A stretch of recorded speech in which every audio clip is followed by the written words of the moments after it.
this could be LSS trying to get people to go to the shops and not just order from a dude online. It kind of feels a little bit like that. I don't like it, however, because like you said, I don't know much about Ruu'di. I've never been a Ruu'di follower. Yeah. I do recognize, however, how many people he's gotten into the game and how much awareness about the game he's raised. He's got his own promo cards, like you said. It feels wrong for the situation to have devolved to this. I feel like there should have been some form of diplomacy. A warmonger's diplomacy, if you will, that they could have achieved. Let's go, dude. Picked it from my brain.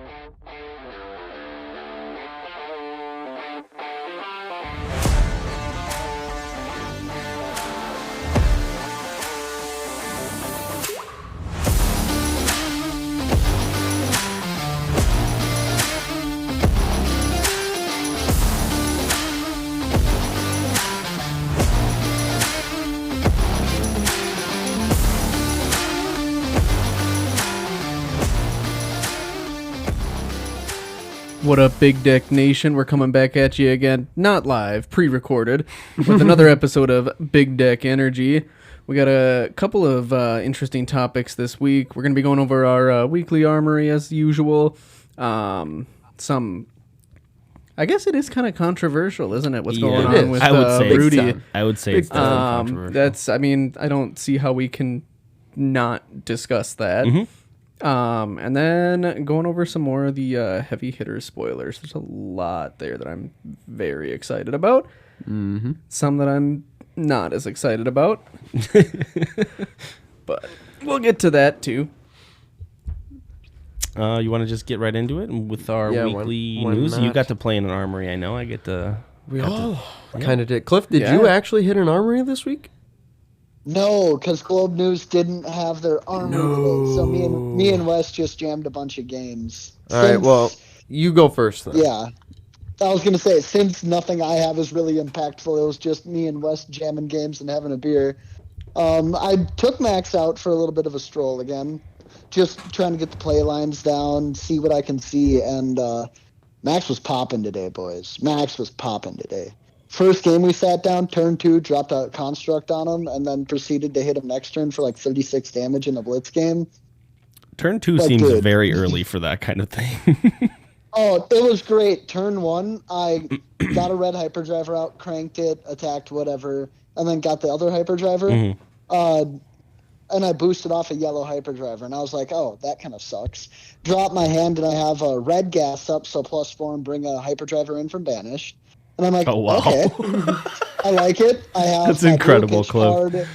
And then 2 1-cost 5 attacks. And I'm like, okay, gas up, get the hyperdriver, crank it. So I have 2 action points.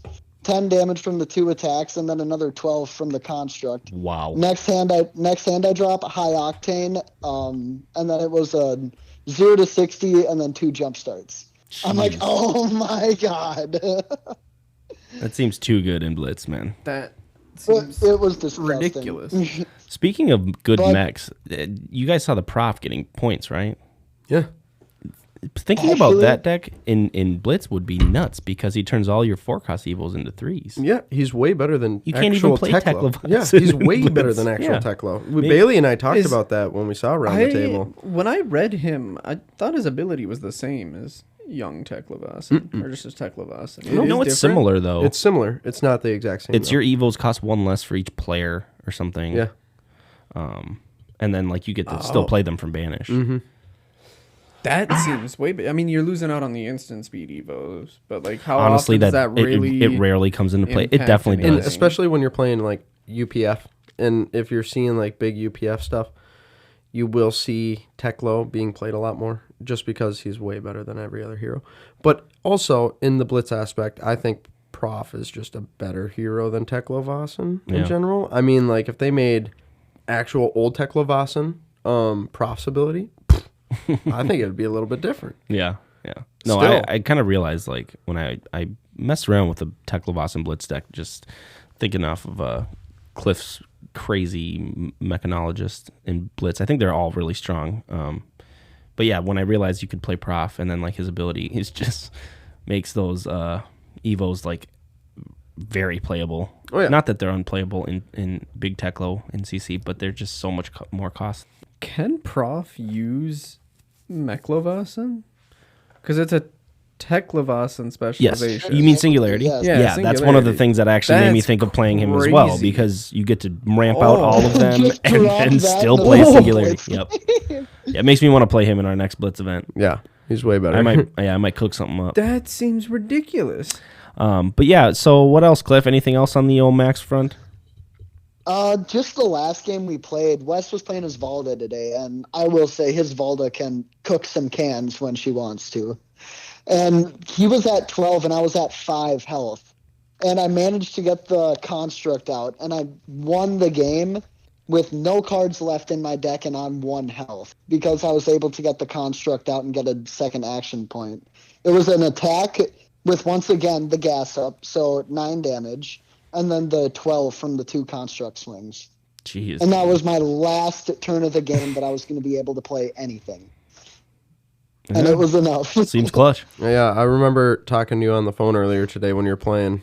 And Yeah, you I'm like, Teklo Josh, you're Foundry? about to witness graces.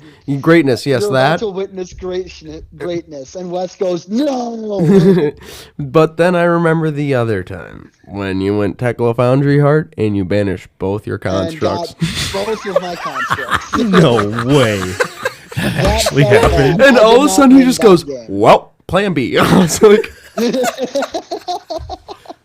That actually And happened we to had you, hoped Cliff? Yep, I went to hit Teklo, and both of my fucking constructs ended up in the bench, and I went, well, plan B. Let's see if I can race them. Oh my god. and Wesley's just freaking out. I hear him slapping the table. He's like, Josh, screaming through the phone. He's like, he just banished both his constructs. I was like, no way. I was like, The no. odds of that are just like insane. Oh. Yeah, I did not win that game. I'm going Hey, to put that on record. Better to do it there than at like an actual fucking armory, though. True, Yeah. true. Very Practice true. reps. Practice I reps. would probably cry if I was at an RTM and I hit a Teklo and 2 of my constructs just went into the banished. I'd be like, oh no. Oh, I wouldn't even make it to O2 drop. I'd just walk right there. Drop. Be like, just drop. Just drop. You're Oh, out. drop. You're out. Well, fuck. Dude, that's... So yeah, that's what I had for news. slowly reach across the table, shake my opponent's hand, and see you later. Yeah. Josh, you I saw you over there with Kano this weekend, huh? Still on the Kano train, huh? Dude. You want to tell us how that went? Honestly, Kano's super fun. I love playing Kano. And honestly, it went actually okay. I actually held my own against a few of the matchups, and I was, like, still there.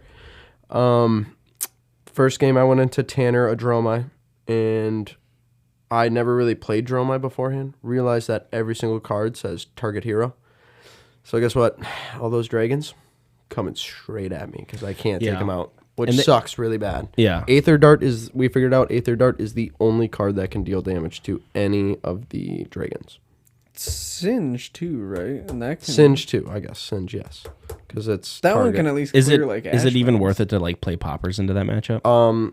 At that point, I just realized no, probably not. Well, I mean, I just feel like you have Finhel's Fighting 60 Spirit, you have maybe. 60 like cards that probably go into most matchups, right? You're not doing much sideboarding, right? No. Like most Kano decks kind of have their 60 and that's it. but like so you have a ton of room to maybe add some stuff. I don't know. I'm just It's trying to it's think a lot of just like random equipment almost, and most of the time it's just like the same game plan, I've realized. And I mean, the first game I just was at 3 life. He was at, I want to say like 23, 24, and then he came at me with like he had 4 dragons out. I'm like, oh, you gotta What go. about Ashwings? I think he had 2 Ashwings. Okay, so Yeah. he did have some AB. Yes, 2 AB. That's- see, And he pretty much played out his hand, had like 1 card in hand. So I went Aether Wildfire from Arsenal with Storm Striders, obviously. I think I had 2 E-Pots out. And then just rolled right into a Emeritus Scolding, Nice. which is a blue Emeritus, so 4. Yeah. But he let the Aether Wildfire hit, so that came in for 8. Okay. And then ripped off the top again one more time, found a Gaze. I was like, oh shit, okay. Took the Gaze, played the Gaze, and since I played a card before, the get to card bring is it back up. so good. Oh, And Gaze is Disgustingly good. in this turn you're phenomenal. In this explaining? turn. And then all of a sudden, off the top, Blazing Aether. Yeah, you get gaze back to hand, right? Pitch to Kano again. Yep. and it's blazing. Blazing Aether. I'm like, so stupid. I'm like, okay. So then, Kano's just... Then went into Kano with 4, 12, 16 at the end of it. So I ended up going for like 30 damage almost, there you go. just about. So yeah, you probably just don't bring the poppers in, like I was saying. You just kill Dromai before they get AB, maybe. I got one popper. Nourishing Emptiness. Damn right. Very nice. Maybe you just play all 3 against the Dromai then. Damn right. Maybe just play all 3 or something. But like I feel like you try to catch them when they don't have AB. Because are they bringing in AB maybe? Probably not. Most of the time, no. They just rely on their Ash Wings or... The legs, what do they run for legs most of the time? Silent Stilettos. Stilettos. Well, I know the Stilettos have AB. Yeah, but and it just has upside. But I don't Silk know if and Form to prevent one-on-one turn. Otherwise, they're running God knows what. I don't even... So maybe you just try to like... kill them as fast as possible. You just go off as soon as you can. Some run the Arc Knight Skullcap, which is wild, but I think they run that for the block, not really the... Well, but they could run it against you and be but they run straight red. They're all red they're now. What are we talking Imperial about? Flame, They're probably just ignoring all of the AB stuff. So I managed to squeak that game. That was my only win. And also I showed up late to the armory and everyone was yelling at me. Nathan was very upset. He wasn't really. No, I know. He wasn't really. He wasn't. He's always upset. I know. I appreciate you taking some of the heat off me this week. You're welcome. But so I managed to squeak that one out. Then I played Nathan second round into Azalea. Actually managed to keep him at a decent life total. I think my first turn, on his turn, I went for like 10 arcane damage. Second, on my turn after the re-up draw, another 6 arcane damage. So right away, off he's the rip. He's within range, yeah. And I'm like, he's within range, and I just couldn't find the combo in the pieces. Yeah. He killed me way too fast with the Dominate, because typically I can block out on certain turns and just wait for the E-pots, just drop them. Yeah, you can't really wait against like Dominate when you start at 30. You know, you kind of have to go. You kind of have to figure out that you got the nuts, and you have to have at least 3 blues, if not 4, if you don't have any E-pots. So a little bit tougher, but so lost that one. Very close game though, I will say. Brought him down, I think it was like 16 life, honestly, and held out throughout that whole time. So it wasn't bad. Rematch into Carter with Arachne. That sucks. Yeah. I had probably about 12 cards left in deck, 10 life, and I was like, yep. All my base main cards. ABs are everything and banishes all your cards and Yep. Yep. So lost that one, and then fourth round was into Drew, another Dromai, and lost that one. Nice. Kind of a lot of bad matchups for. Kano just has a lot of bad matchups in general.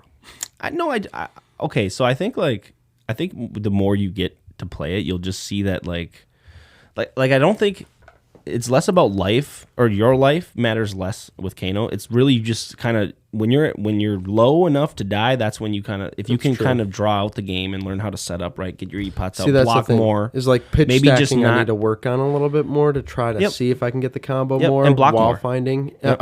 I have been blocking a lot more. Not that you haven't. Yeah, I guess I haven't really been paying attention. A lot of games were really close in life, which is the weird thing with Kano. You're not supposed to be insanely close in life. You're supposed to get them down to like, what, 26 is like a good number that you typically want them, and then just it's like sub 30. You just go. But like, I mean, they can do more than 30. Exactly. All the time. Exactly. It happens. So it's just a lot of fun times, I will say. But how about you two? I went on a spiel. I played Teklevasan again this weekend. Went 2-2.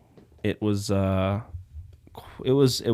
mean, I always have fun with that deck, even when I'm losing.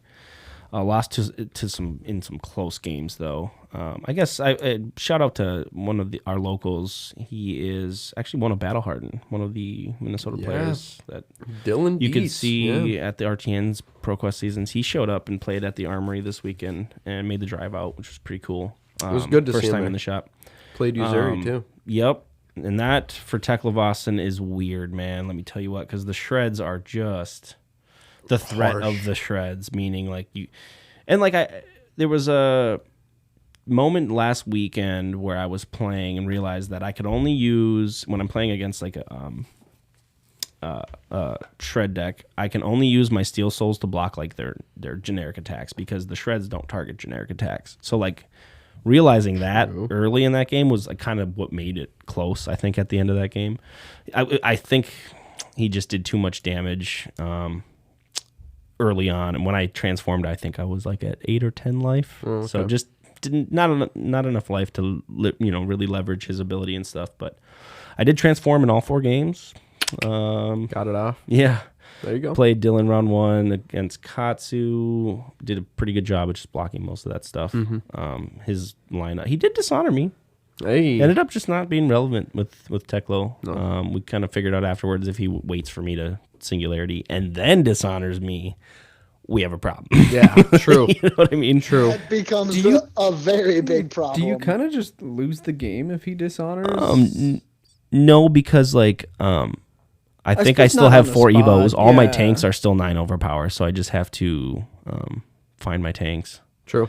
There was also this reminds me of like Remembrance. I play the one Remembrance. I might go up to 2 of them, but I made a misplay in Carter and I's game where I remembranced back 2 reds and a blue, and I do that a lot of times. But in this game, I think I just go for 3 reds. If I go 3 red tanks there, I probably win that game because the blue card that I saw late. Yeah, no, but there was a turn. I knew I had a few D reacts or something left in the deck. Or like maybe evil arms. There were some reds that just did nothing in the deck that I was kind of like afraid of, and I didn't want to draw that like all red hand with mech or once he's transformed because it's just so bad.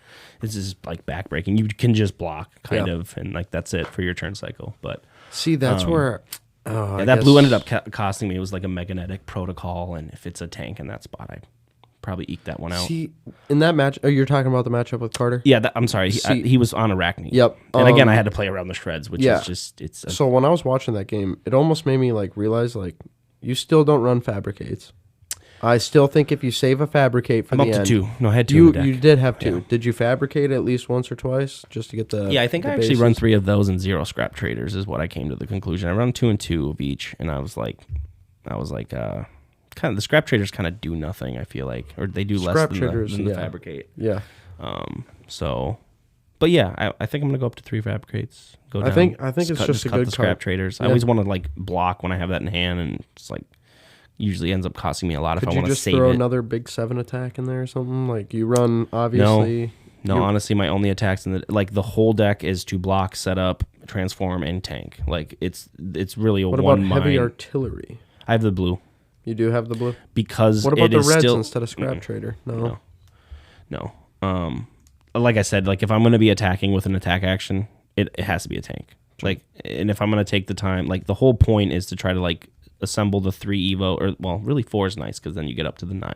Yep. But when you have all your tanks have overpower, those on hits can be sweet. Yep. And yeah, like a lot of times I'll just either block with them knowing I have Remembrance in the deck early when I see them, or pitch them, just try to pitch stack them. Because you can grab your evos with them with Remembrance, right? Yeah, but I'm always grabbing the tanks. Yeah. And just kind of putting the big attacks back into the deck. Makes sense. But yeah, Bailey? it was a lot of fun. 2 and 2. How about you, buddy? 2 and 2 this weekend. Yeah, I was back on my old flame this weekend, back on Azalea. I thought you were gonna say Riptide. No. Your old flame. He told me that he's off. No, I am very much off Riptide. I don't know. He doesn't play like the ranger that I'm used to, and I could figure it out. I just don't want to. But no, went 3-1 on Azalea yesterday. Lost game 1 to Azuri, which I think I've been pretty vocal with how much I absolutely hate any sort of matchup into Azuri. Yeah, like, against a good player too. Yeah. Well, Dylan knows what he's doing. Yeah, he's a really good player. He's been playing since I've been playing, so Yeah. I mean that's years and years. Yeah, but Not to say I'm good as him, not at all. He kicks my ass every fucking time. Our good. history is just him beating me like most of the time. He's good. Yeah. He's no, good it was a player. good He's game player. though. It was fun. Probably not your best matchup, Azuri, huh? No. Yeah. Lots of disruption and stuff. So much. Yeah.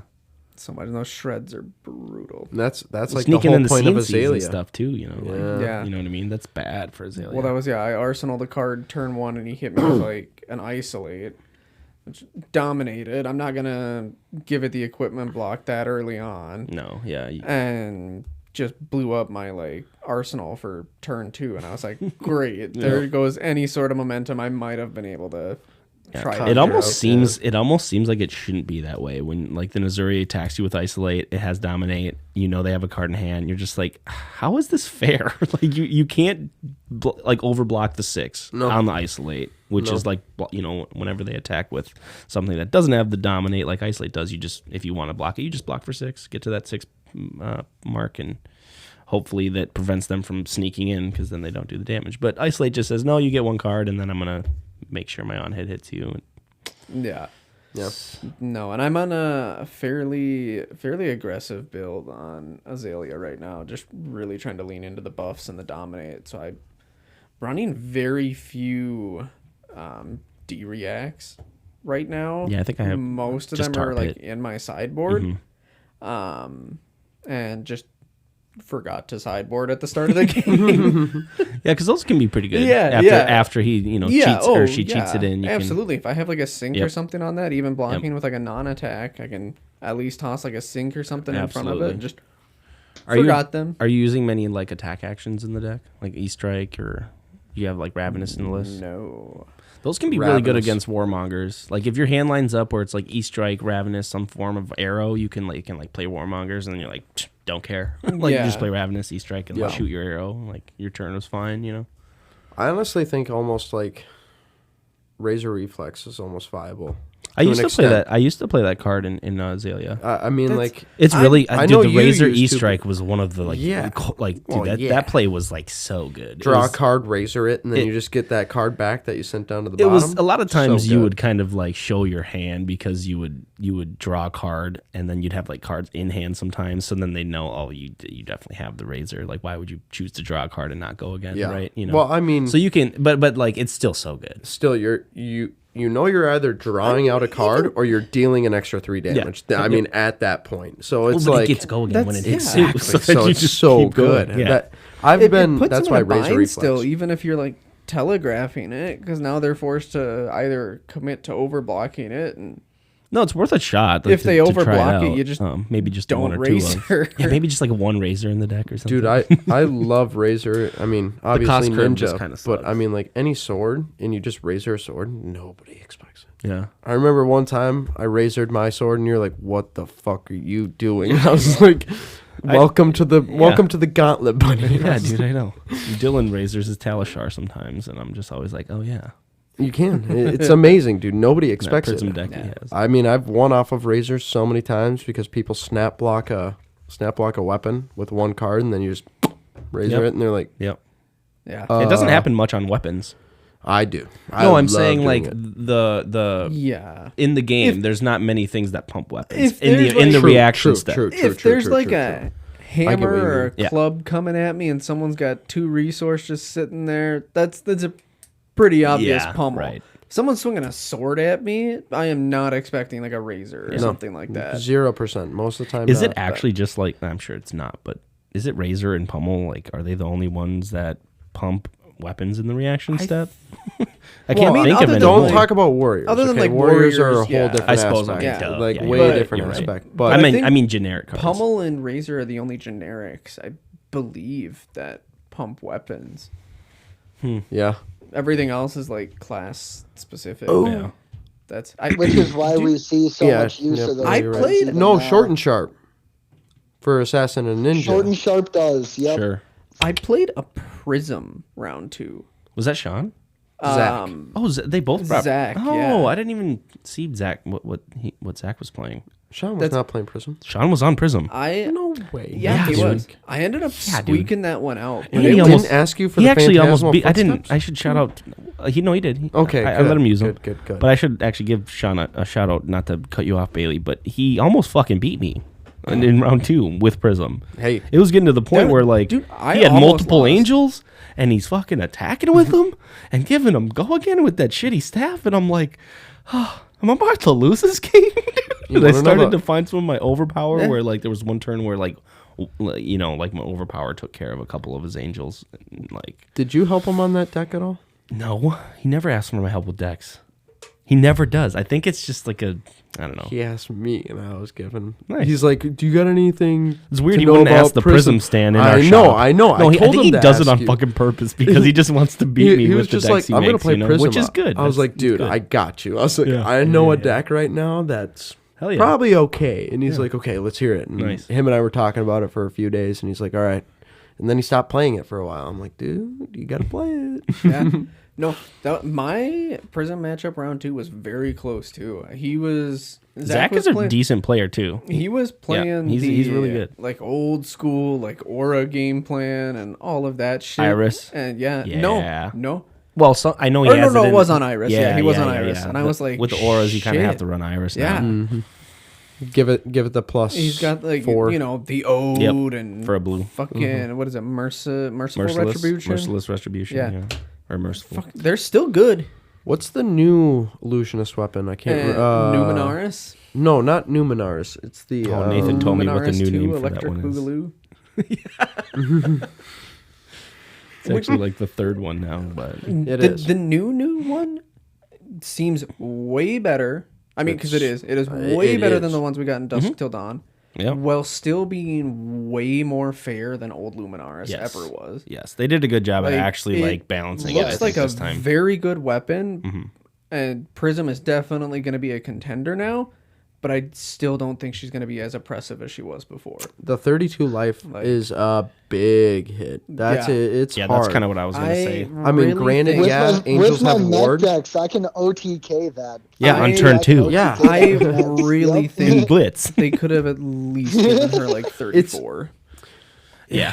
Like, 32 seems low. 36 might have been a bit too much. I think you with- just start her at 40 and you just fix the Luminaris like it is now. Like you don't have this crazy aura plan, and if you want to, I disagree. I think it's fair if she's at- I mean, I disagree. am a Prism player, so Yeah, that's true. I'm sure you guys all disagree with No, me. she does not get 40 health. Not on my life.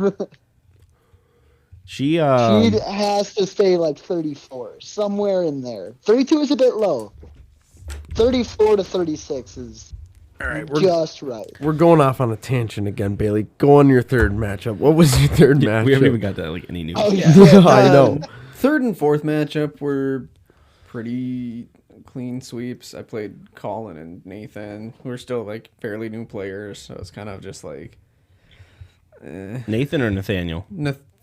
Nathaniel. the one that comes with Carter. Because if you let Nathan hear you say No, he's a new no, player, no, he's no, gonna no. come get you. It's gonna come at you. No, the one that comes with Hard. Carter.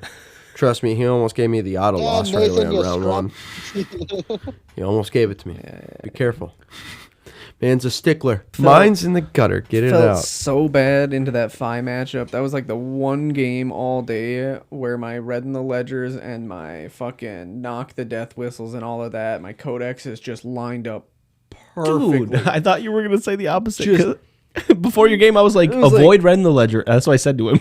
It was like turn 2 or 3 when they started to hit, and I basically just locked him out of the game from that point on. I was like, Just back to back, Jesus turn after turn. I was like, yeah, dominated Red in the Ledger for 11, dominated Red in the Ledger for 8. 11. It doesn't even need to be like all pumped up Yeah, sometimes. it was like bolt and shot, Codex of Frailty, grab Red in the Ledger, pump it. I was like, what the fuck is happening right now? Sometimes, man, it just she cooks. Yeah. I will being a mech on the receiving end of an Azalea who just hits their stride.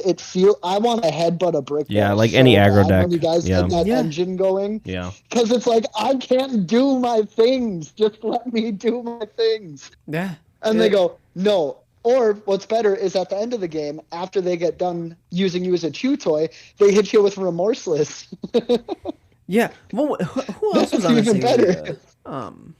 Oh, I let Colin use my Colin Azalea deck. was. Yeah. Yeah, he was playing my Azalea list. Has he played Azalea before? No, never. Okay. I kind of figured. There was a couple times where he went and grabbed like a Remorseless or something off of his Nox. And I was like, I probably would have just grabbed a Red in the Ledger there. And Yeah. He probably. I honestly should have kind of went through it with Yeah. him a little bit. He came and got the deck right, but well, he showed up late, so Yeah. he's like, and he needed a deck, and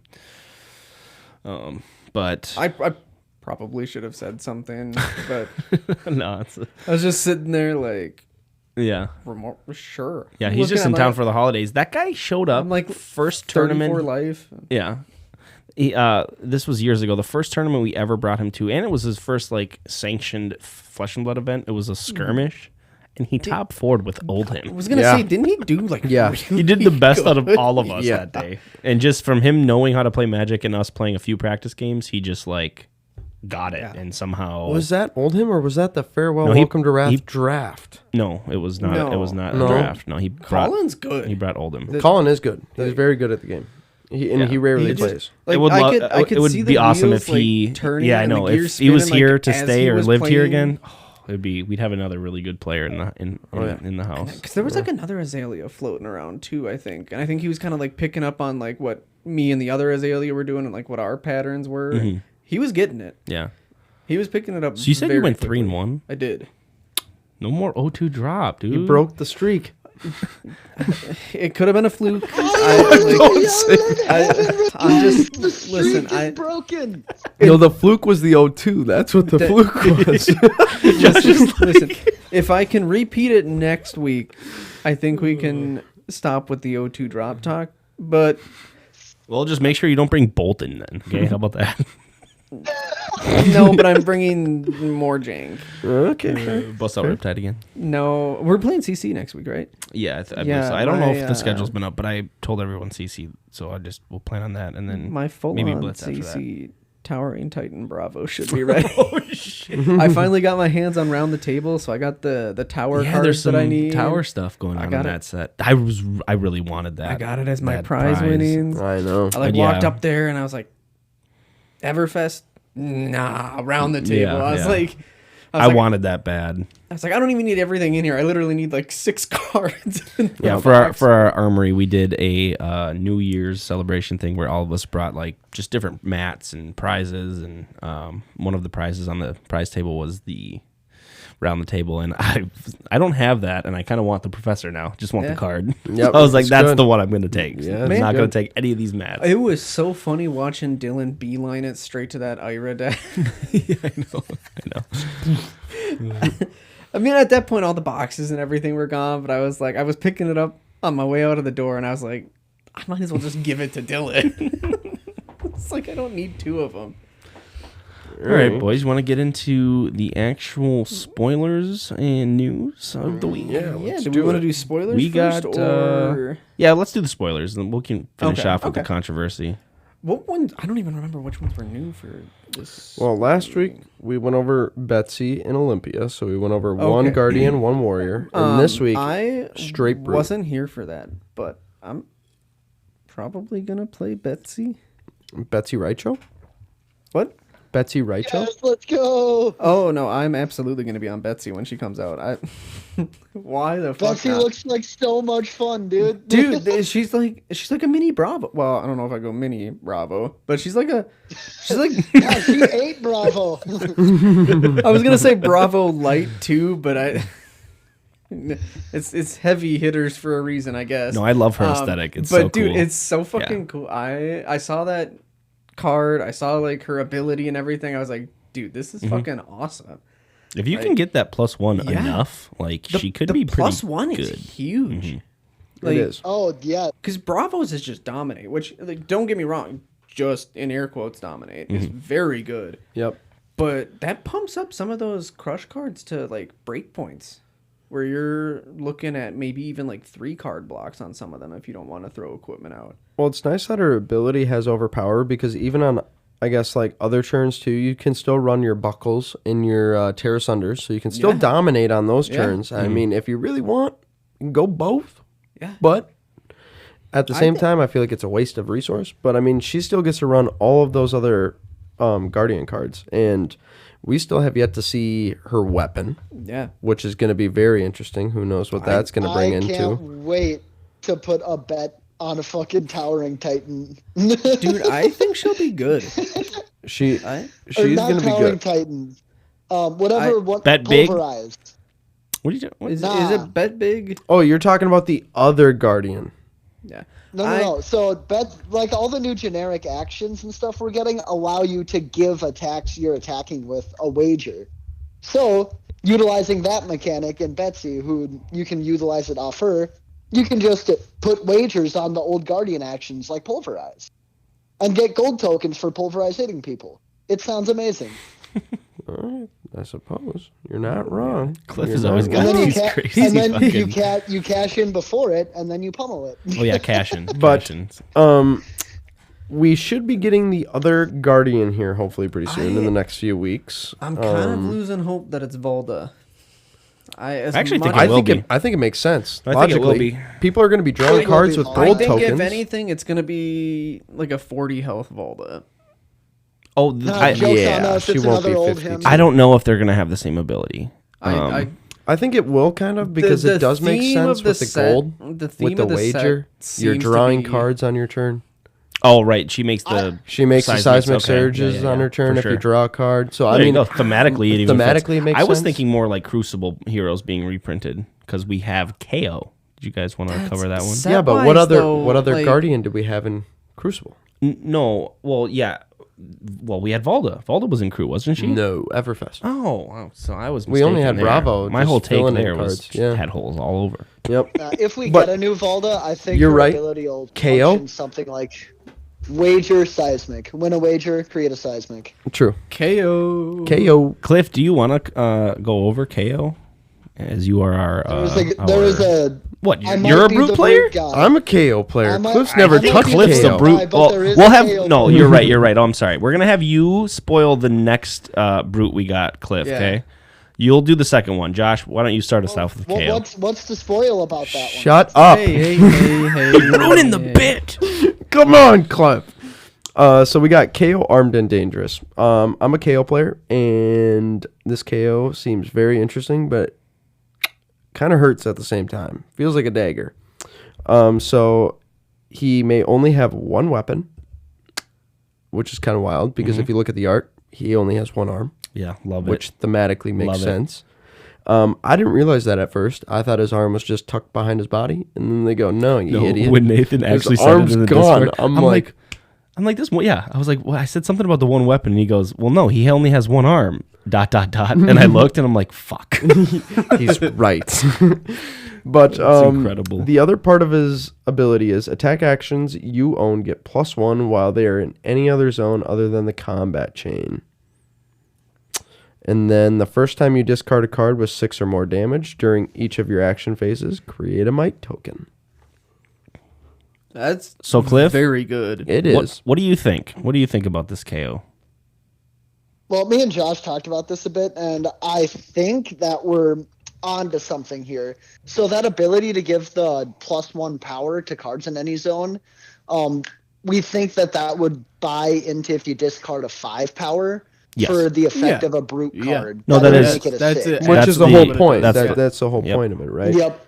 So it's so nice. that turns on the Blood Rush, Bellow Turns, and whatever other types of Well, like yeah. Massacre. Like, and how many stuff like blue that. 5 powers now are now 6 powers in KO? Yeah. You know what I mean? How Which many more 6 Wrecker powers Romp- does he have? People no, were that was- complaining. that People was were the complaining so much. that was the issue with blue 6 powers, right? Mm-hmm. People said, you know, the Wrecker Romp or whatever's the only one. Mm-hmm. They need more. This is a way to have more, but not print actually more, right? Yep. His ability Yeah. kind of gives you that. Well, it's just more consistency, really. Yeah, that's- That brute needed. And I So- think it's fair because they're making it so then it's not like +1 for poppers. So your blues don't become poppers when you're blocking because they're still blocking on the combat chain. So they're still Oh, taking that right. kind of hit Sure. where it's not you can't like pop them. exactly. That's where that comes into play. Exactly. That's If actually they'd brilliant given him- design. No, yeah. If they'd given him super the clean. He basic seems +1, very well designed Yeah. and very interesting. Like, The So plus they're- 1 too kind of mitigates for that. they're kind of still making you have to pay that, effect of having to cost a red or a yellow card that you have in your hand that's like your bigger attack for that turn to pop a dragon or something. I really like, for the most part, where we're at with this set right now. Like, it does feel like they've definitely cranked up the power a little bit coming out of Dusk Till Dawn. Yeah, I think all of these heroes are going to be playable. I Yes. think so. Except for one of I'm them. I'm not sure about the other brute, but Hey, whoa, Cliff? whoa. I will say though, KO is, I don't think I mentioned this, but KO is now 40 health instead of 17 health. that's true. Yeah. So he's that's a not, fix he's that not I at didn't 34. notice. Right. Yep, he's at 40. So, which is good. I mean yeah. that makes sense. Yeah. Logically. Because I mean his Blitz version where you just get to roll dice. If you do that with 20 life, that's a whole extra turn that you essentially get to do that on. So it's very detrimental. But I can't say it enough. This +1 it seems great. Yeah. Fantastic. It's very well done. And it's I think kind of in the good. same realm as Betsy's +1. Like, it's just... Oh, I meant the +1 on the to make all your blues basically 6 discards. You know, Yeah, which is good. Yeah, like you're not seeing that immediate effect like on that actual attack, but it's definitely helping in other ways though, like when you discard it or things like that. Yeah. Which I guess just similar to how like Betsy's +1 will just help push that extra damage through. And they did come out with a new keyword, but we're gonna get into that later. After Cliff, you reveal this hero. Before we go into that, I've got one question for you guys. Does the deck count as a zone? What? Yeah. Yes. Because when fucking KO clashes with people now, because Clash is a mechanic, and they reveal that top card, he's giving all of those +1. You are completely right. I don't think it's a 100%. zone. It is. I don't know. So if the deck counts as a zone, then Yeah, no joke. doing Clash mechanics in KO. Ah, we got one that's gonna stump Nathan now. tokens. Yes, I love stumping him. It's the best, dude. Well, But, I mean, logically, it is a zone other than the combat chain. If Yeah, you look but- at any but- playmat, He is pointing at the playmat template right now, and it does say deck, and that one does say pitch, and that one does say graveyard. They all do. Rules wise, I guess Maybe it is a zone. I think it technically is a zone, which You could be right, Cliff. I bet you're right, actually. would be wild because if You've you even have a convinced me. 7 or an 8, you're just pumping that to 9. And how many other attacks are 9 other Sure. than Guardian? Like, Sure. So he's even better at clashing. then, Exactly. right? That's pretty Yeah. crazy. KO So you could might maybe be leverage the clash ability with wild. that. that was something that I was thinking about a little bit as you Yeah, guys good were catch, talking. I'm Cliff. like, That's good. oh shit! Yeah. I don't know. On But yeah. Oh, sorry. No, go ahead. I No, was you're just, good. I was just scrolling through the comprehensive rules. Bailey's doing that. And Bailey, the- pull that shit up. The deck zone is a private zone outside the arena. So I'm But not. Clash- Private zone. It is a zone though. But it says private. It specifies The Only term- zone. The term deck refers to the deck zone. So it does it say might Zone. be. any zone other than the combat chain. So I think we hit it on the head there. We'll get it honest. cleared up and I- get back to you guys next week. Yeah. Which I mean, if it is, I mean, it's definitely a zone. Whether or not it counts for KO's ability, I guess. Yep. If it does, that's huge. That's insane, actually. That's huge. But Cliff, get Okay, into this anyway. next one. Moving into the next hero that I'm going to there's really nothing to spoil on this one. We've seen him around. He's kind of been lurking. We have Rhinar, Reckless Rampage. Woohoo! He is a 4 intellect, 40 health hero with the ability whenever you discard a card with 6 or more love how attack, he's reading during the your card. action phase, intimidate. I don't think we've seen that before. What does intimidate do? Yeah, what's that mechanic? Is that the new mechanic I was talking about? No. I'm gonna stuff cheese in your mailbox. What is your initial thoughts on getting the reprint Rhinar? And Bailey and I'm Josh? immensely disappointed. Like, it's cool that he's back in a set and we can draft him and he's getting cards again. But no. Not Please, come to on, be guys. vulgar. Feels like a cop out. Yeah. Big time. Yep. Yeah. Big time. Hate to say it, but I will say the set does look good.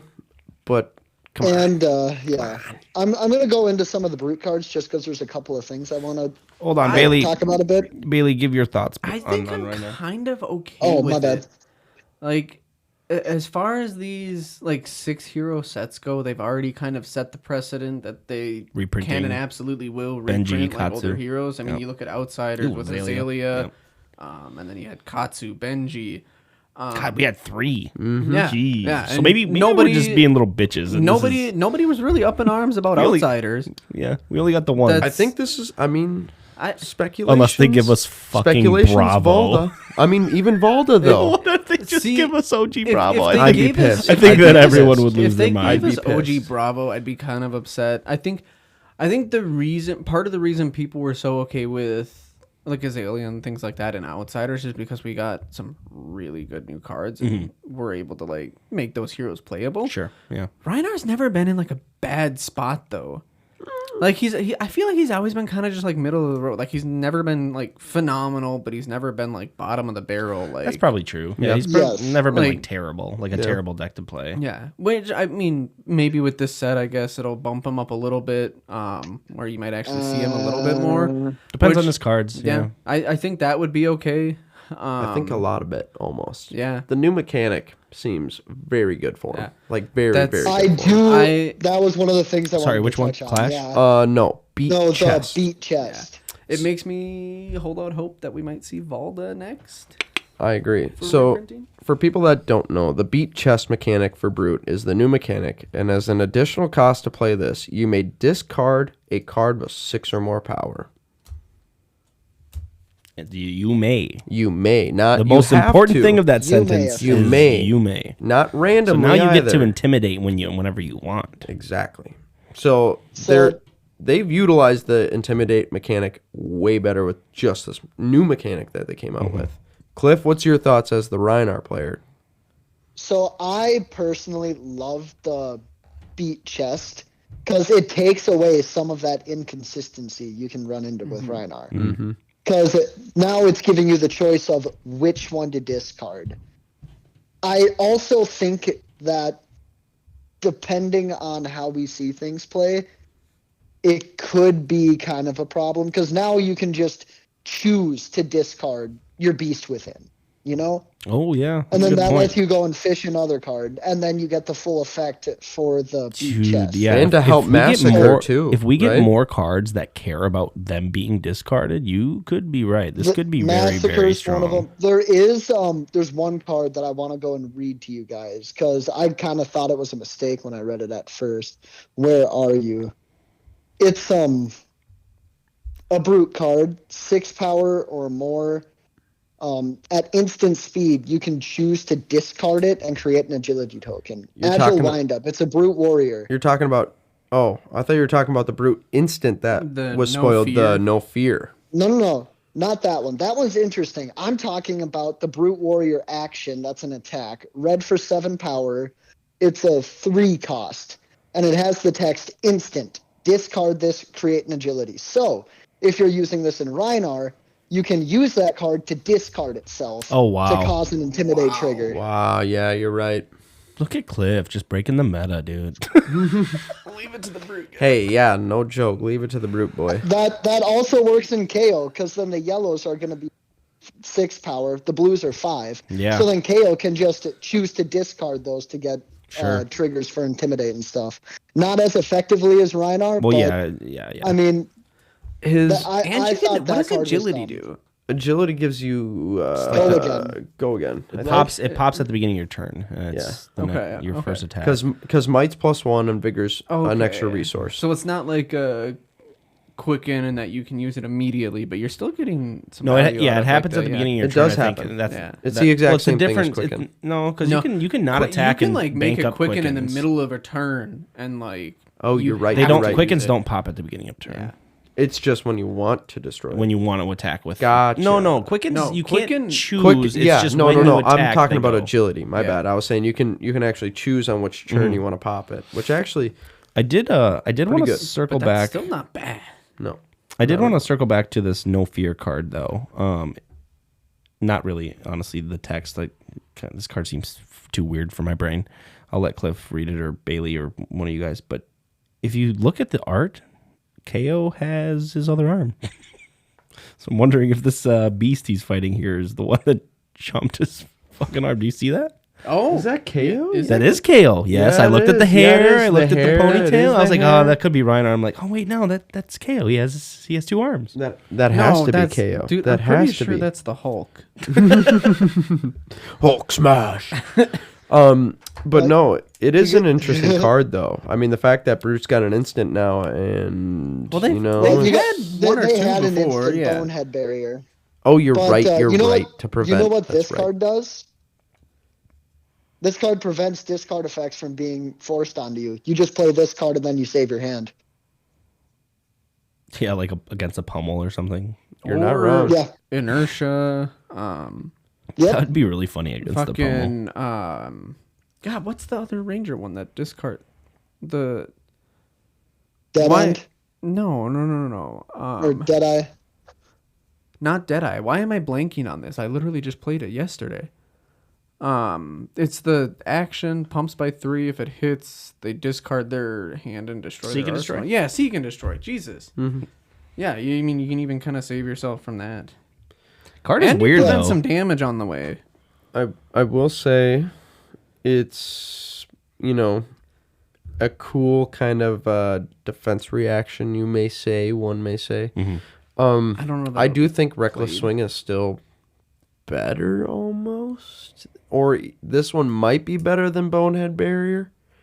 But This one's better than Bonehead. I don't think it tops Reckless Swing. Yeah, I would agree with that. It's weird. Reckless Swing It's good in is weird kinda spots. fun. it is. I think this Show No Mercy card is kind of dumb though. Like I think it's better than Alpha Rampage. what really? Yeah, You- I think it's way better. You want to know what this is? This is playing into that Intimidate fully by getting buff after you've intimidated them. Sure. all. But Yeah. it's also missing the critical text that can stump you for Alpha Rampage. You have to that discard. as an additional cost. You have to discard. So I'll read this one. This one is a new Rhinar specialization, and I will say I will not be playing this in Cheyenne. Just want to say that, get that out there. Not good enough to make the cut. But it is a 3 cost, 3 block, 6 power attack. When this attacks a hero, intimidate them. If the defending hero has no cards in hand, this gets +3. So it's kind of like a poor man's Alpha Rampage, but you guys are saying it's better. So maybe it's better than that. I don't know. think it's genuinely better. Mhm. Just Takes a little more setup. I don't Yeah. know about genuinely better, but it's another good attack to throw at the end of your turn after you're done intimidating. Mm-hmm. I'd still I love my combination What if you- of Alpha Rampage and the Massacre for 3 intimidates off of 1 card being played. So if you barraging beatdown, because there's 0 cost, that intimidates twice, and then you pitch your 3 to throw this. Yes, they still have a card in hand, but if the defending hero has no cards in hand, this gets +3. Is that on or even once they defend? So once they defend with their 1 card in hand, does that instantly buff it to 3? No, because in the act of playing it, it'll read the hand that they I don't know, Cliff. Because all it says is if the defending hero has no cards in hand, it's not when it's played. It's just whenever. That is actually a very good question. The text right above it reads. I think when as the this card attacks resolves, intimidate. Yes. Like the card resolves, it says if they have cards in hand or no cards, it gets +3. I think if it said when they have no cards in hand, it gets +3. That would be the distinction. If it said when, Yep. then it would get pumped Maybe. afterwards. But I think because it says if, like it reads that at the time of resolution, and then it gets the buff there. Yeah, but that's the window it gets. What if it. they? Yep. Yep. If it says when True. they have no cards in True. hand, then it's a replacement effect. It doesn't even trigger. It's like, True. So you would actually have to make sure that they have no cards in yes, hand. yes, Okay. I think so. I was thinking maybe if that was like a cheat in the system, Yeah. might be pretty good then Would be at that way point. good. But Josh, also consider that if it was worded that way, if they throw an attack and they're clashing with you and you reveal that off the top, instead of being a 6 power, you just revealed a 9 power for that clash mechanic. True. Well, I do want to note one thing on February here after the Brute Talk. So, if you look through, you don't see any of the equipment that has been revealed for the heroes. Mm-hmm. If you do the math on it, 5 through 12 is after Rhinar to Show No Mercy. So that means we're going to get 5, 6, 7, 8, 9, 10, 11, 12. That leaves For the love of 2 God, weapons. give us some gloves. 2 weapons, 6 slots in between that. Mm-hmm. Do they get an offhand potentially? Well, KO Plus- does say the word offhand on his Plus, yeah, exactly. So, I mean, Arcane Lantern, yeah. which could be viable if you just run with Skullhorn, because that's AB3 in all technicality. But that also leaves like 5 other spots. Are we going to get 3 weapons potentially in an offhand That's for a good 4? question. No, we're gonna get a bunch of shitty equipment that we can't run. But other than that, it just looks like we're missing 14 and 15, which could be 2 more Majestics. So we still have those Majestics that need to be revealed. But yeah, any other notes that you guys want to touch on for I heavy really hitters? hope we get some fucking legendary Guardian boots in this set. There's no way we don't. Yeah, it's about time. Agreed. We should get Guardian boots and Or some Chaos Majestics being at released. least. They don't even have a crown. I mean, I see- guess they just use Crown of Providence for one turn, but I don't see a new KO specialization, Josh. that too. I mean, there's 4 slot. Oh, would that be before? You're right. It would be before Reinar's because KO is before Reinar. But they always put the Fable there. Well, no. I'm not saying there. I'm saying Gotcha. I'm Yeah, saying just like wait- 12. just wait on 12 that could for- potentially because Show No Mercy is number KO 11. specialization 13 is in a the set, my fable. bad. You This roll is a like D20 terrible for our and that's listeners. how They have much no it idea what the adds. fuck we're talking about. I know. Well, I mean, Sorry, guys. I said if you look at February and you Oh, look I at know, the my bad. placeholders, No, I and just- you can switch it. But what do you guys think the Fabled will be? One last note on that. You think it'll be a specific, or do you think they're going to go back to the It generic? ain't gonna be Guardian. You think it's going to be Nah, generic? Josh, No, I just told I you don't what think I it's want gonna be the Fabled to- generic.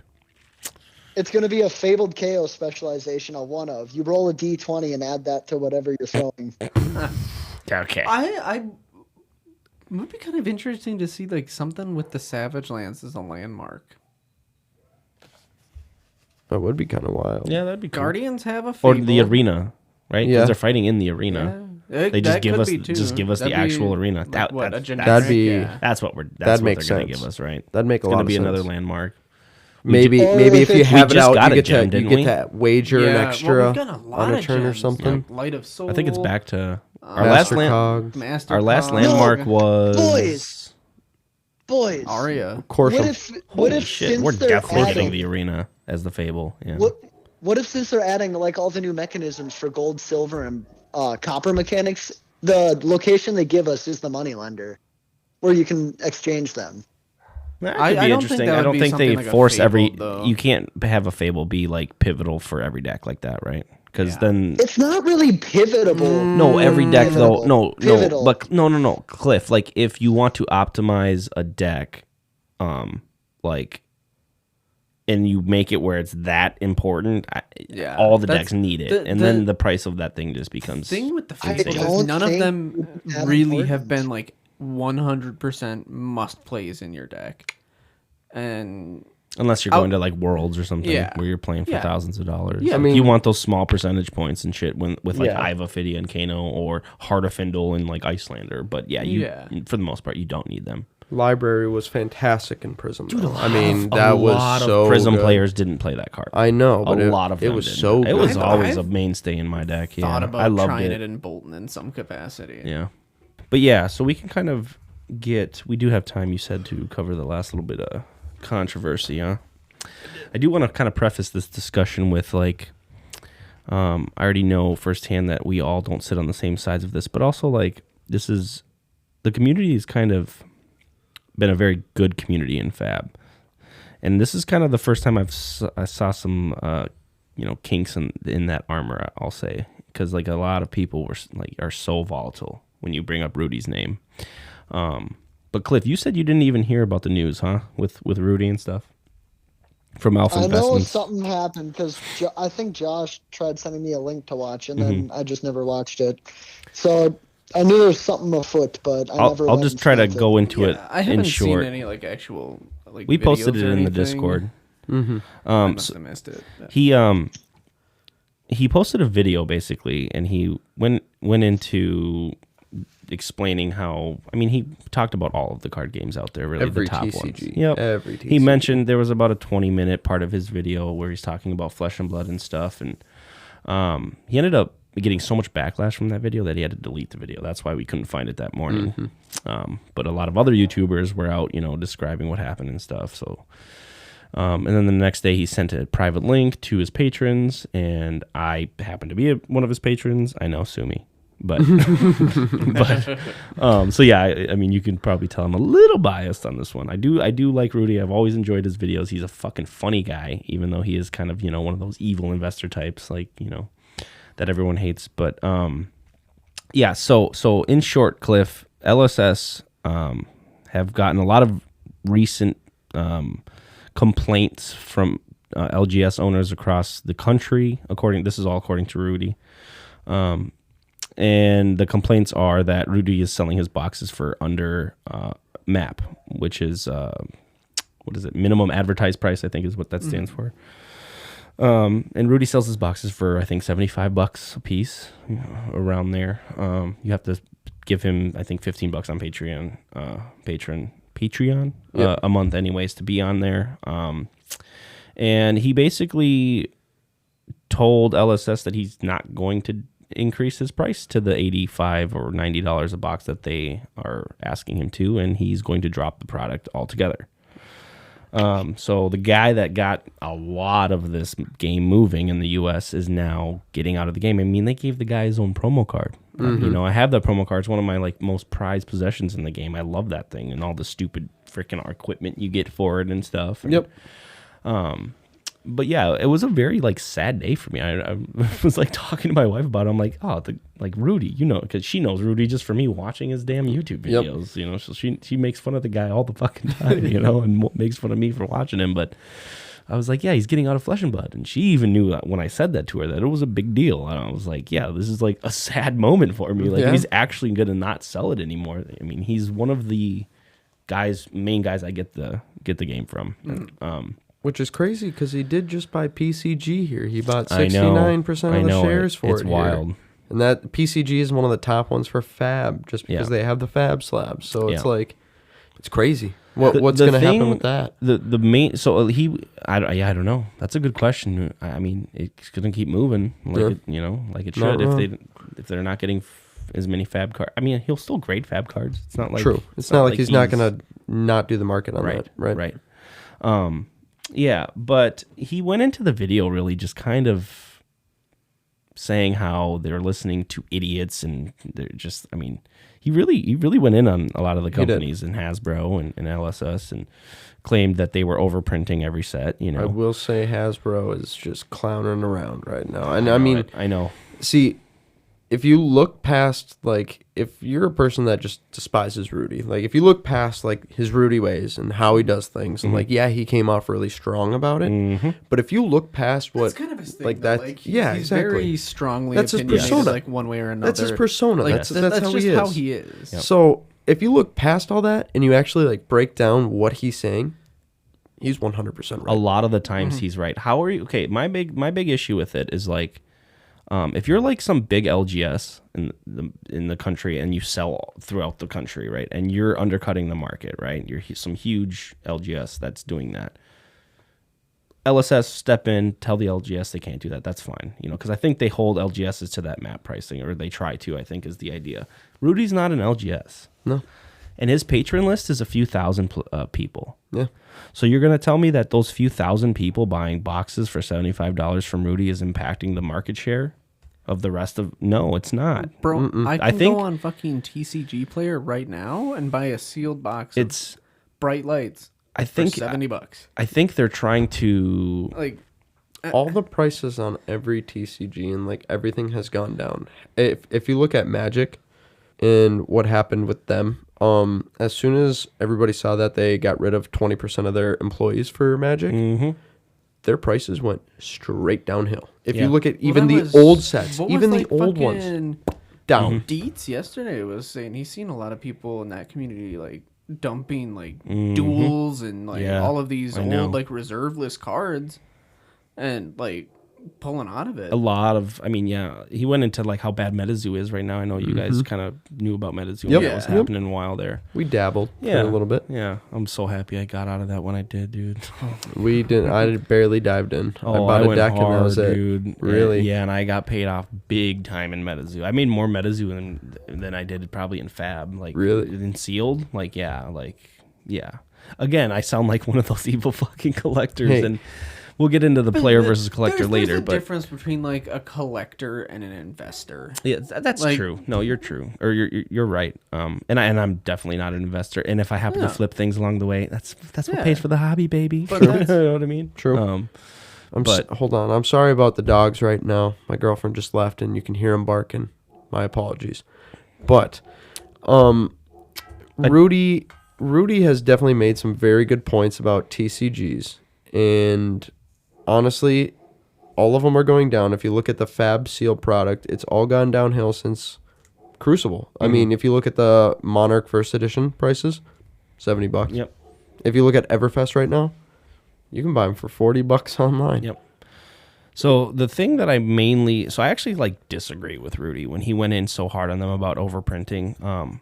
I do think like on the surface it looks like LSS overprints because, you know, LGSs across the country have all of this product sitting on their shelves and it's not moving, you know. I really do think like the fact that this game suffers from like a hero-centric mechanic, like that really people I don't think are taking that into account. If you have a player that is playing one hero, why are they buying any other set without that hero's class or without that hero's cards? True. So I think people like as an average player in Flesh and Blood, you're just less incentivized to buy product. If you're not a player that's playing all these decks like I do, or like how many of those players are out there that are buying every product and cracking cases at a time? You know, it's just not a lot. It's not many. No. So I think like it does look like they overprint sometimes. But I think it's so much more nuanced than that. Like with the way the game is designed, it's not necessarily like Magic where like all 5 colors are in every set and you know no matter what you're going to get cards, no matter what type of player you are, no matter what color combination you like there's always stuff for you, which is actually this expansion slot might be their kind of ticket into I think so. Into fixing that problem. I think so. He really goes in on them about overprinting and how that's killing their game. And while I don't think the game is really being killed at all, our player base is growing. It's just the secondary market is just not showing that. No. And that's where the secondary market hurts the game the most. And that's where I see like a lot of people saying like selling collection, the ceiling's just like too high for me to get into right now. Like very fun game, but I just can't like stick with it. And that's what I'm seeing where people are going out. Where I do think this that's where these expansion slot cards are really going to shine, in the secondary market, to be honest. And I do think it is a right step in the right direction because that's just keeping more people in the game and also making every hero stronger, like you said, with Magic. If you look at some of these boxes too online, I was like, made me think like this is just another nuanced part of like evaluating Fab from a secondary market standpoint. Like Tails, Monarch, even Bright Lights, those are all kind of cheap sets. Yeah. And almost, I mean, they are tanking and it doesn't look like they're going to be like increasing anytime soon. Those sets, I mean, minus Bright Lights. I mean, you look at the Monarch and the Tails, you ask yourself, why is that happening? It's like those sets don't function. They are not. They're all LL'd. The only time you can play them is if you do a draft at your LGS for your armory, or if there's a big event that does it. And like, when do people actually like want to do that? And how many LGSs actually have some of that product still sitting on hand? Yeah, and this kind of just goes back to what I was saying about how like the game suffers from like its own design. Really, it's a double-edged sword in the way the game is designed. That's going to be something they're going to have to figure out. I mean, I have utter faith in LSS that they will figure it out. I just think this game is just incredibly well designed. And, you know, if they need to figure out the management side of it or whatever, I have faith that they will. You know, I think James White has been, you know, there's still an indie company, 80 workers and employees at that. I still absolutely he think... like goes into how he feels sorry for the employees in the video, and Ruu'di's just like really, and I know you said he's kind of a meme in himself, but I actually disagreed with a ton of what he said in that video. You know, he really went hard on some of the. I mean, I think maybe he was talking more about the Hasbro employee stuff, but like it seemed like he was taking shots at everyone. Yeah, when he went off and was like, "You're listening to idiots on the internet," I'm like, I know, okay, that's a big stretch, man. Like that's actually too much. When my wife chimed in and she was like, "Oh my gosh," because I had it on the coming from one of the idiots on the internet. That's really rich. Like it's like you got to look past that and look at the key points that he's talking about, and like some of it he is 100% right. Yes, it's just the way that he came off. Because I do disagree. Yes, I do right more often than he's not. Yeah, like, I will say, like I'm not a Ruu'di fan. Like I'm not a fan of that whole like investment side of like TCGs and things like that. But Ruudi's takes, for the most part, are fairly accurate. Oh, yeah. Like, he knows what he's talking about. Yeah. So, but yeah, so like I actually like disagree with a lot of what Ruu'di said in that video for sure. But I also like I see the issue in LSS asking him to like abide by this map pricing when he's not in LGS and stuff, and like they're getting complaints. It feels like they're kind of just listening to like the minority, like the complainers online that are and these LGS owners that are saying, look at this man selling at $10 below what we have to, and he's ruining our sales. Bro, his list of patrons is very small compared to the actual player base. It's not affecting the player base in any way. No. Which actually leads me to this other point of, does his exit in the game like actually affect the game? And I had first thought like, yes, it does, but maybe it just doesn't. I mean, him not selling Fab is not going to really like change much. I will say, what I mean? Out of it's the a pod few thousand players that can't buy it anymore. Out of the pod here, you're the only Ruu'di follower. Yeah. Like, truly. I mean, other than Bailey, Cliff, and I. Cliff, you haven't followed Ruu'di, have you? Or, like, been a patron? Nope. So I've been watching him for years, just with, like, Magic content. It was when I used to be big into Magic, I'd watch all of his videos, and I'd just crack up to watching his videos, for the most part. And then, like, he actually was the first time I was ever exposed to Flesh and Blood. I was watching one of his early videos on it, and then like him offering it in for sale and stuff. And I mean, without him making those videos, I'm not sitting here with you guys. So it's kind of like true. This, I mean, he really did get a lot of players into the game, and for them to like, I don't know, it just seemed it all seems so convoluted. And I'm not trying to take sides or anything, but I think there's maybe a little like both sides are right, both sides are wrong, maybe a little bit. I agree. The case of that, and I just hope they can solve it, because I mean, he's not wrong, because people complain. In the one point that he made up where he was like, everybody wants their cardboard to be fucking 25 cents and slaps down the card. I'm like, there's those people, like 100%. Everybody wants every card to be the exact same price. Can't happen. Sorry, that can't happen. That cannot happen. Not in a collectible card game. Part of the free market. That's the point of it being a collectible card game. Yes. The entire point of it. This actually leads me to kind of my last point on this whole thing, is this players versus collectors thing, and like which side is more important. But I think that's like the wrong question. I don't think one side is more important than the other, because there's actually examples of this where in Pokemon, what would you say that game is? You think it's a player game or a collector game? Collector. 100%. Yeah. What, if 5%, 10% of the people opening Pokemon play? Like, you know what I mean? It's very small. Very, very small. But that game is one of the most powerhouse card games out there. I will say it has grown. A lot of little kids play these days. That's true. If you have not My seen. son plays. Him and I actually do play. We're one of the few that do. Nice. Does like camps, and they get like 20 kids. Him and I have been to just a few pre-releases, but since Lorcana, we really aren't touching our Pokemon cards to play. At least he still opens them and stuff and loves to open them. But again, he's now collecting the game. Mm-hmm. Still a Pokemon fan. Yep. He collects now. We don't really play much anymore. Lorcana filled that need.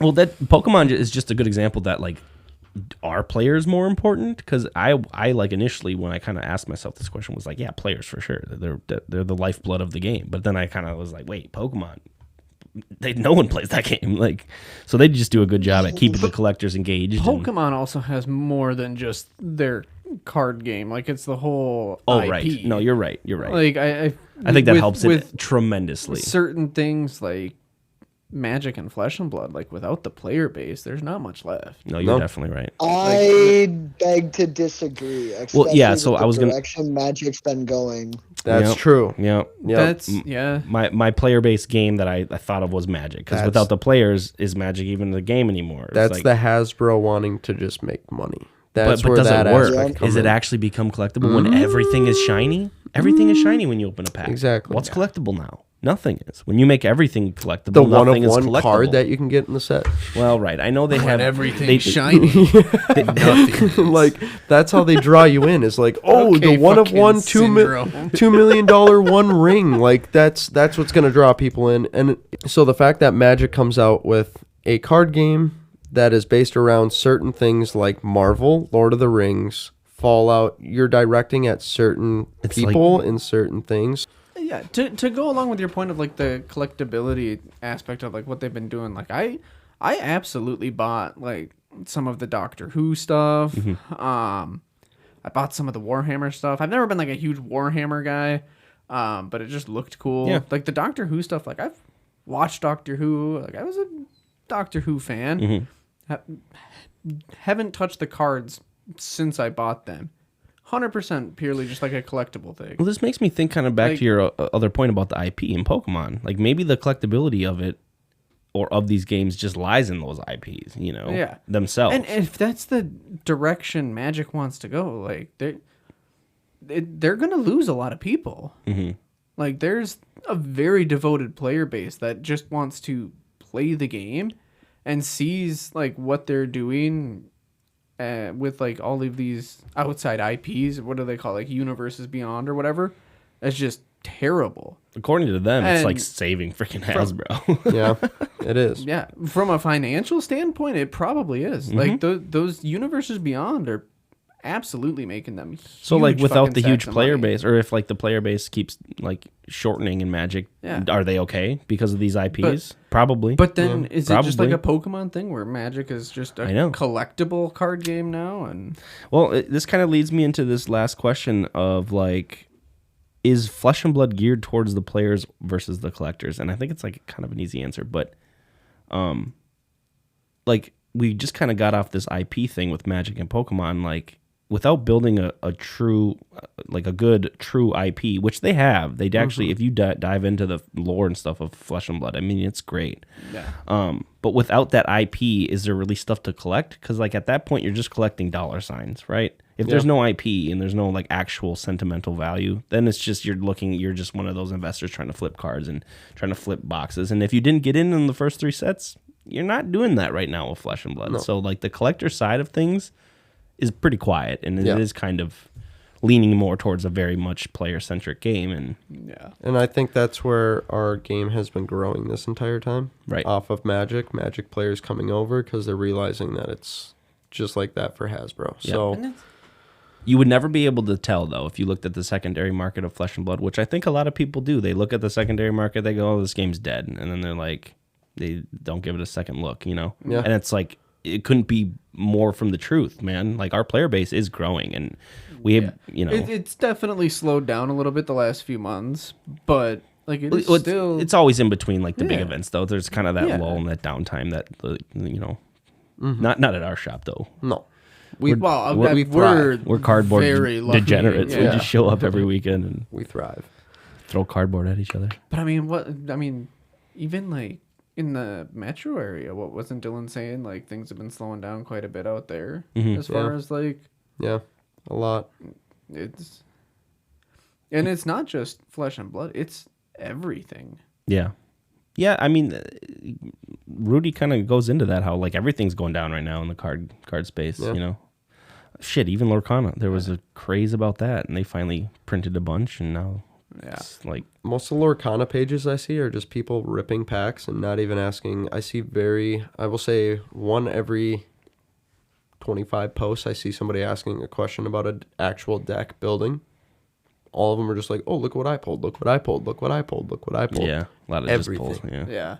Everything. See, again, I feel collectors, like the IP. Lorcana's kind There's of in a that ton of people buying that aren't playing it. space as Pokemon. A lot of people are buying it because they like Disney, not necessarily because they're looking to play like a card game or something like that. They just want, I've got Captain Hook and Peter Pan and all of these guys, like, and that's fine. Like, I will never like shit on collectors, right? Because everyone collects things for like different reasons and whatnot. I will absolutely shit on investors though. How many? Yeah. Like. This kind of leads me to the question of like how many players or how many people in Flesh and Blood are buying product because they want to collect it, like because of the IP. Like, not many. I mean, I don't even necessarily collect it for the IP. Like, I love the IP. I do too. I just love the cards. I love owning every card. I love being able to build any deck I want to. That's kind of, and I got in early enough where. And I open enough products where it's kind of... That's not what I'm trying to say. Is it a legendary? No, I feel forced to do it. That's kind of like... I was in this boat before I got the Emperor. Do you guys remember when I got my Emperor? Yeah. And I was like so upset because I knew how hard it was and how financially hard it was going to be to complete the set and stuff. And it was like after that, after I completed Dynasty, I was like, well, and I opened my Command and Conquer, which was key to that. Yep. That's another like staple, opened my Soraya. Yep. Opened so I opened like some of the major big top ones. I had to purchase the Emperor, but after that, I was like so bought into. Now it's like every freaking set I have to do it. I have to have. Yeah. And it's more of like that is the collector side in me that just loves Flesh and Blood because I'm also just a very invested player. So it's like I agree. I'm one of those weird like mixes that I got a few set binders down there myself, and I mean I love collecting them, but honestly, my true stay is the game. It's playing. The game I know. itself There's not many is just people that are beautiful. Yeah. I don't have hand sweats in video games, let me tell you. Yeah. Hand sweats playing this game though. Oh yeah. Playing blackjack or anything at the casino. I bet you were sweating playing Kano yesterday. Dude, Kano's so much thinking. I was dripping. I was sweating bullets. Me and Wes were having a conversation kind of like this. Dude, we love playing our CC Arachne vs. Phi games because I'm sitting there, I'm like, does he have an Art of War? What the hell does he got? And he's sitting on the other side going, is he going to sink below this? Does he have a Leave No Witness? And it's just the entire game, the two of us looking at each other, hands shaking because nobody knows how it's going to go yet. Mm-hmm. You don't get that in a lot of other games. See, and that's even just playing and not playing for money. That's just you guys playing at your house. Dude, that's the thing. That's what I'm saying.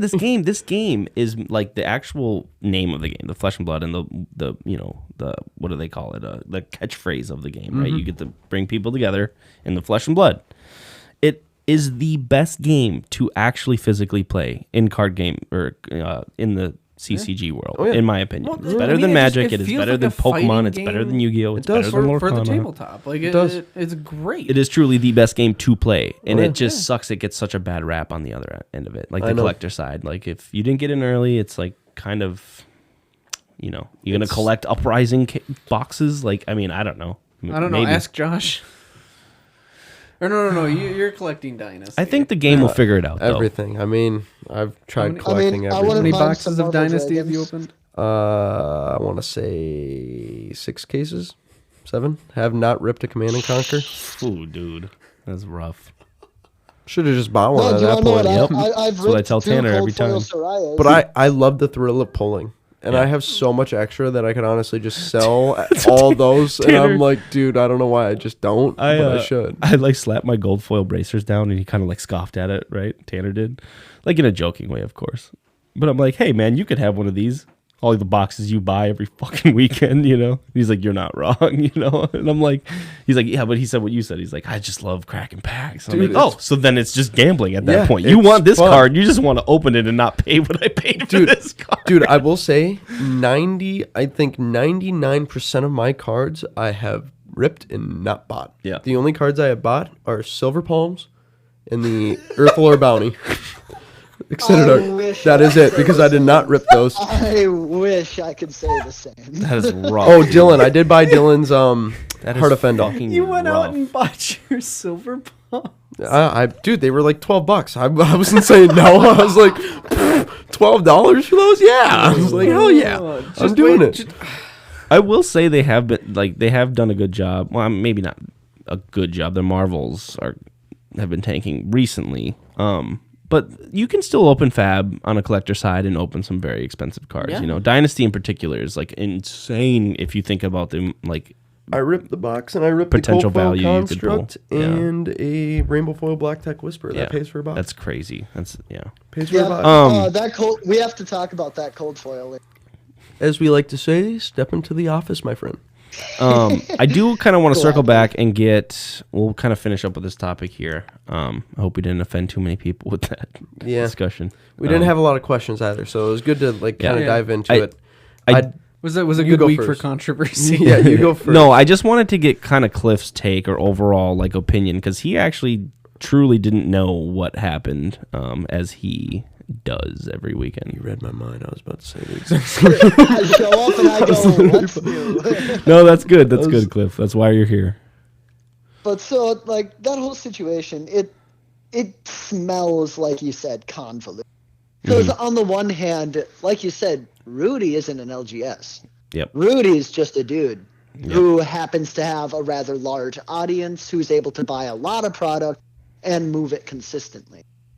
One of the things that we've touched on time and time again is it can be hard for these shops that want to get into Flesh and Blood to draw players to it. So I think maybe this could be LSS trying to get people to go to the shops and not just order from a dude online. It kind of feels a little bit like that. I don't like it, however, because like you said, I don't know much about Ruu'di. I've never been a Ruu'di follower. Yeah. I do recognize, however, how many people he's gotten into the game and how much awareness about the game he's raised. He's got his own promo cards, like you said. Yeah.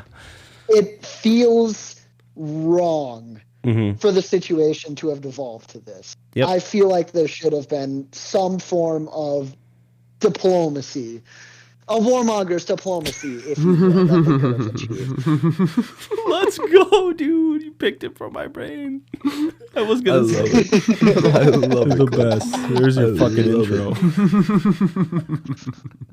But, yeah, at the end of the day, like, I do think it sucks that, you know, this guy was just able to move enough product that shops got jealous and complained about it, is what it amounts to. Yep. I think you kind of honestly said it very well there.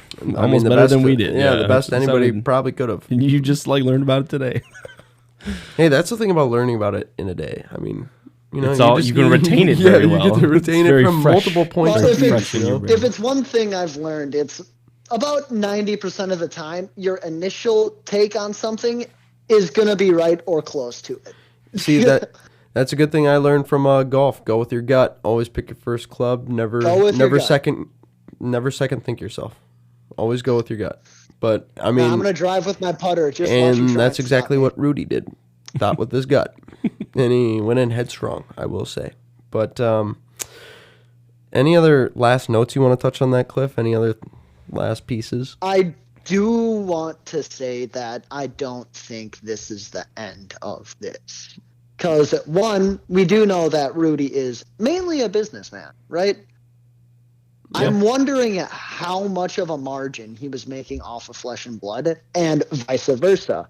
How much of a margin Flesh and Blood is going to see lost due to Ruu'di being gone. And if it's big enough, I think that we could see them try to make amends with. Yeah, I don't think it'll be anything. Did you see in the video next to him? He had like 30 boxes of Urza's legacy. Yeah, dude, those boxes Saga. Are like $5,000 a box. No, I know. Yeah, it's not all fab. It's not just his following is just fab. Okay, and I agree with you, Cliff. I don't think it's nowhere near the end. Not even close. Nope. I don't think so. I think this is going to be a reaccurring. Hell, maybe that's. So here's kind of what This is called a speed bump at 20. You just maybe they actually that's what it is. Off to allow this to happen to raise awareness via other YouTubers commenting on. What if that's what this is? It's all propaganda for Big Hasbro, man. That's all it is. Josh, that was the fucking best way to describe it. Dude, that's how I like to describe a lot of things in life. You know, it's whether it's what speed you're going over that speed bump in the road. It's are you going 50 or 60? Or are you going 20? Or are you going 10? Yeah. That's the real question. If you go fast enough, you don't feel the bump. That's true. may hit a ditch or a car. All of a sudden, it's not your problem anymore. That's true. Okay, I'll just try to conclude with this. I hope Ruu'di, if he does choose to stop selling the actual game, he does that. I hope LSS still will let him give away kits. Maybe he does a sale per set. That's it, one sale. He gets enough to fulfill the sale. And yeah, they can still move forward. He can still promote the game. He can still be a part of the game in some way with these promos and cold foils that people love and hate, or love to hate, or whatever. Yeah. We're never going to see the rest of his equipment, are we? No, he said that we were still getting the one for heavy hitters, and he will be selling that case to us. Mm-hmm. So he did mention that. After that, we don't know. We don't know. And I don't know if it even really changes anything, honestly. Might personally, but... Who knows? Who knows? Maybe he doesn't even know. I don't think he does. With that video, man, it was... I think we'll have to gaze the ages to find out, boys. He definitely put the wager on the table. All right, boys. All right. I think it's time to fucking wrap this up, okay? Not to be intimidated by the prospect. Oh, here we go.